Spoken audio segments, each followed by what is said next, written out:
بسم اللہ الرحمن الرحیم۔ آج کی اس ویڈیو میں ہم آپ کو بتائیں گے کہ اہل ہند کے معتقدات کیا تھے، ان کے راجاؤں کا ذکر اور ہندوستان میں ظہور اسلام کا احوال آپ سے بیان کیا جائے گا۔ اور ساتھ ہی حضرت علی سے ایک شخص نے جب یہ سوال پوچھا کہ حضرت آدم علیہ السلام سے پہلے اس دنیا میں کیا تھا، اور ایک ایسے زمانے کا ذکر بھی ہمیں ملتا ہے تاریخ میں کہ جس میں بتایا جاتا ہے کہ لوگوں کی عمریں لاکھوں اور ہزاروں سالوں میں ہوتی تھی۔ ویڈیو میں آگے بڑھنے سے پہلے آپ سے گزارش ہے کہ اگر آپ ہمارے یوٹیوب چینل پہ نئے ہیں تو اسے سبسکرائب کر لیں اور ساتھ ہی بیل آئیکن کا بٹن بھی دبا دیجئے تاکہ ہر نئی آنے والی ویڈیو آپ کو آسانی سے مل سکے۔ سامعین، ہندوؤں میں مہابھارت سے زیادہ بڑی اور معتبر کوئی دوسری کتاب اس زمانے میں موجود نہیں ہے۔ ابو الفیض فیضی بن شیخ مبارک نے اکبر کے زمانے میں اس کتاب کا فارسی زبان میں ترجمہ کیا ہے۔ کتاب مذکور میں 1,00,000 سے زائد اشعار ہیں۔ آج کی اس ویڈیو میں ہم اسی کتاب سے اہل ہند کے معتقدات کا خلاصہ آپ کے ساتھ شیئر کریں گے۔ ہندوستان میں کیا صوفی، کیا حکیم اور کیا فقیہ، ہر گروہ دنیا کی پیدائش کے حالات میں ایک دوسرے سے اختلاف رکھتا ہے۔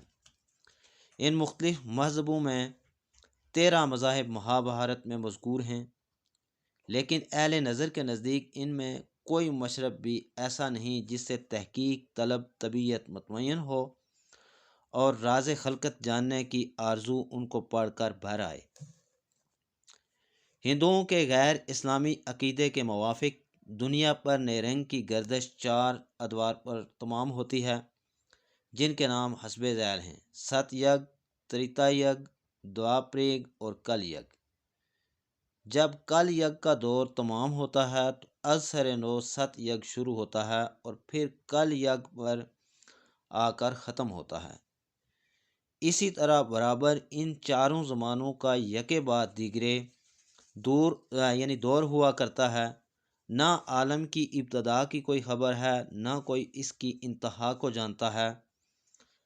ہم نے ایک معتبر کتاب میں دیکھا ہے، پڑھا ہے کہ ایک شخص نے حضرت علی شیر خدا سے پوچھا کہ اے امیر المومنین، آدم علیہ السلام سے 3,000 سال پہلے دنیا میں کون تھا؟ تو آپ نے جواب دیا کہ آدم جب 3 مرتبہ اس شخص نے اپنے سوال کا ایک ہی جواب پایا تو تعجب کے ساتھ چپ ہو رہا۔ حضرت علی نے اسے متعجب اور خاموش دیکھ کر فرمایا کہ اگر تو 30,000 مرتبہ مجھ سے پوچھتا کہ آدم علیہ السلام سے پہلے کون تھا تو میں یہی جواب دیتا کہ آدم علیہ السلام اس دنیا میں موجود تھے۔ روایت سے بھی دنیا کی قدامت پر کچھ روشنی پڑتی ہے، یعنی یہ جو روایت حضرت علی سے مروی ہے، اور ہندوؤں کا عقیدہ محض ایک بیکار و بے بنیاد فسانہ نہیں سمجھا جا سکتا۔ بعض پرانے برہمنوں کے قول سے یہ بھی ثابت ہوتا ہے کہ دنیا کی ایک انتہائی معین اور قیامت کا آنا، یعنی ایک انتہا معین ہے اور قیامت کا آنا برحق ہے۔ لیکن مابعد کے محقق ہندو علماء اس قول کی ایسی تعبیر کرتے ہیں جو ان کی قدامت کے عقیدے کے موافق ہے۔ بہرحال ست یگ کی مدت 17,28,000 سال مشہور ہے۔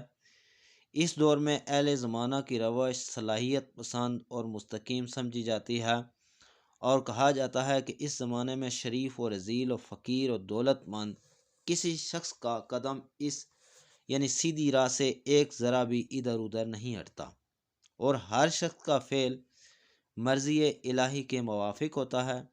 اس زمانے میں طبعی عمر انسان کی عموماً 1,00,000 سال مشہور ہے۔ اللہ ہی جانے کہ اس قول اور اس عمر کی کیا اصل ہے۔ تریتا یگ کی مدت 12,96,000 سال مشہور ہے۔ اس زمانے میں 3/4 انسانی آبادی کے اقوال و افعال مرضی الہی کے موافق ہوتے ہیں، اور اس دور میں انسان کی عمر جو طبعی عمر ہے وہ 10,000 سال سمجھی گئی ہے۔ تیسرا دور جسے دوپریگ کہتے ہیں 8,64,000 سال پر ختم ہوتا ہے۔ اس زمانے میں نصف حصہ آبادی کے قول میں سچائی اور افعال میں راستی پائی جاتی ہے۔ اس دور میں انسان کی عمر طبعی 1000 سال مشہور ہے۔ حضرت آدم اور نوح علیہ السلام کی عمریں جو 1000 سال تک کی بتائی جاتی ہیں، اہل ہند ان کو قبول کرتے ہیں اور کہتے ہیں کہ چونکہ یہ حضرات آخر دوابریگ میں پیدا ہوئے ہیں اس لیے انہوں نے اتنی طویل عمر پائی ہے۔ چوتھا دور کل یگ کا ہے۔ اس دور کی مدت 4,32,000 سال مشہور ہے اور اس زمانے میں 3 حصہ انسانی آبادی کا قدم صراط مستقیم سے ہٹ جاتا ہے۔ اس دور کی طبعی عمر 100 سال بتائی گئی ہے اور ہر 4 ادوار کی مدت اور آغاز کا مقرر قاعدہ اہل ہند کے اعتقاد کے موافق یہ ہے کہ کل یگ کی مدت کی دگنی تعداد دوابریگ کی مدت ہے اور دوابریگ کی مدت پر کل یگ کی مدت کا اضافہ کرنے سے تریتا یگ کی مدت حاصل ہوتی ہے اور تریتا یگ پر جب کل یگ کی مدت کا اضافہ کیا جاتا ہے تو ست یگ کا زمانہ حاصل ہو جاتا ہے۔ یعنی یہ اس طرح کے ان کے نظریے ہیں۔ اور تریتا یگ پر جب کل یگ کی مدت کا اضافہ کیا جاتا ہے تو ست یگ کا زمانہ جو ہے وہ حاصل ہو جاتا ہے۔ یعنی کل یگ کی مدت کی دگنی تعداد دوابریگ کی اور 6 گنی تعداد تریتا یگ کی اور 4 گنی تعداد ست یگ کی مدت کے برابر ہے۔ یہ زمانہ جو ہجرت نبوی صلی اللہ علیہ وآلہ وسلم کا 1015واں سال ہے، اہل ہند کے اعتقاد کے موافق کل یگ کا دور ہے۔ سبحان اللہ، ان مصنفین کے نزدیک دنیا اور کائنات کی قیامت اور انسان کی اس حالت عجب کے کیا کہنے۔ اس نظریے پر ہندو علماء کا اتفاق ہے کہ کائنات کے خالق نے سب سے اولین طور پر کائنات میں 5 عناصر پیدا کیے۔ وہ 5 عناصر کیا ہیں جی؟ اول خاک، دوسرا آگ، تیسرا پانی، چوتھا ہوا اور پانچواں آکاش۔ ان عناصر کی پیدائش کے بعد بربما نام کی ایک ذہین و فطین ہستی کو بنایا اور اسے اس کائنات کی تخلیق کی علت قرار دیا۔ لوگ بالعموم آکاش کو آسمان کے مفہوم میں لیتے ہیں جبکہ خاص ہندو اس نظریے کو تسلیم نہیں کرتے۔ ان کی رائے میں ہندوستان کے عالم اور دانشور کسی مافوق الفطرت آسمانی ہستی کو نہیں مانتے۔ فضائے بسیط میں جو کچھ دکھائی دیتا ہے وہ منجمد ہوا ہے جس کو فرضی طور پر آسمان کا نام دے دیا گیا ہے۔ اس آسمان پر جو چمکتے ہوئے ستارے یا مارے نظر آتے ہیں وہ در حقیقت عہد قدیم کی بزرگ ہستیاں ہیں جنہوں نے اپنے خالق کے بے ریا عبادت کر کے نورانی وجود اختیار کر لیا ہے اور نتیجتاً ان کی ذوات خالق حقیقی کی صفات و محاسن کی حامل ہو گئی ہیں۔ یہ روشن مجسمے اپنے اختیار سے نیلگوں فضاؤں میں پرواز کرتے پھرتے ہیں۔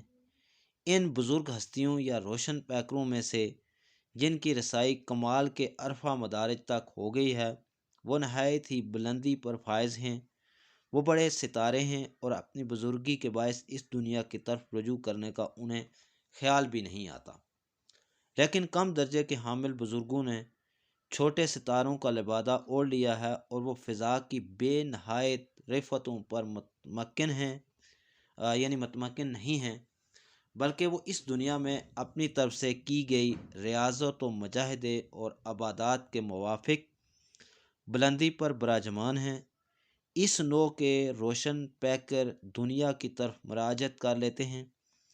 اس تفصیلی بیان سے یہ حقیقت سامنے آتی ہے کہ ہندو مذہب کے عقیدے کی روح سے 5ویں عنصر آکاش سے مراد آسمان نہیں بلکہ وہ کوئی اور ہی چیز ہے، اور تاریخ کی اس کتاب میں اس طرح کی مذہبی اور مابعد طبعی باتوں کو تفصیل سے بیان کرنے کی نہ ضرورت ہے اور نہ ہی ایسا کرنا مناسب ہے۔ یعنی یہ جو ہندو کی جو کتاب ہے مہابھارت، اس میں جو چیزیں درج ہیں کہ ایک دور ایسا تھا کہ جس میں انسان کی عمر جو ہے وہ لاکھوں میں تھی اور کبھی ہزاروں میں ہو گئے، پھر 100 سال میں ہو گئی۔ بہرحال اس چیز کا اسلام سے اس طرح سے کوئی تعلق نہیں ہے، یہ قیاس ہی ہے، اور یہ آپ کو جو بتایا گیا ہے صرف حضرت علی کا جو قول ہے اس سے یہ بات ثابت ہوتی ہے کہ حضرت آدم علیہ السلام کے وجود سے پہلے بھی اس دنیا میں کچھ تھا، یہ اللہ کی ذات ہی بہتر سمجھتی ہے۔ بہرحال یہ ہندوؤں کے عقائد تھے جنہوں نے برِ صغیر پاک و ہند میں اور ہندوستان میں وہ لوگ جو آج بھی ہندوؤں کے پیروکار ہیں، وہ اس طرح کی چیزوں کے، اس طرح کے ان کے عقائد ہیں، ان پہ وہ ایمان رکھتے ہیں۔ اللہ تعالی ہمیں دین اسلام پر چلنے کی توفیق عطا فرمائے۔ سامعین، ہمارے لیے قرآن و حدیث سے بڑھ کر کوئی بھی کتاب، کسی کا قانون، کسی کے سوال اور کسی کی کہانیاں جو ہیں وہ قابل قبول نہیں ہیں، خواہ وہ انگریز کی کوئی کتاب ہو، ہندوؤں کی کوئی کتاب ہو، عیسائیوں کی ہو، یہودیوں کی ہو، جس کی مرضی ہو۔ ہمارے لیے آخری اور حتمی یہی ہے کہ ہم قرآن و حدیث پر عمل کریں۔ یا اس واقعہ کو یا یہ ویڈیو بنانے کا مقصد یہ تھا کہ ہم اس سے یہ نتیجہ اخذ کرتے ہیں کہ جو غیر مسلموں کی کتابیں ہیں، جو صدیوں پرانی ہیں، وہ اس طرح کی انہوں نے کتابیں بنائی ہوئی ہیں، اور اس طرح کے بے بنیاد ان کے عقیدے ہیں جن کا کوئی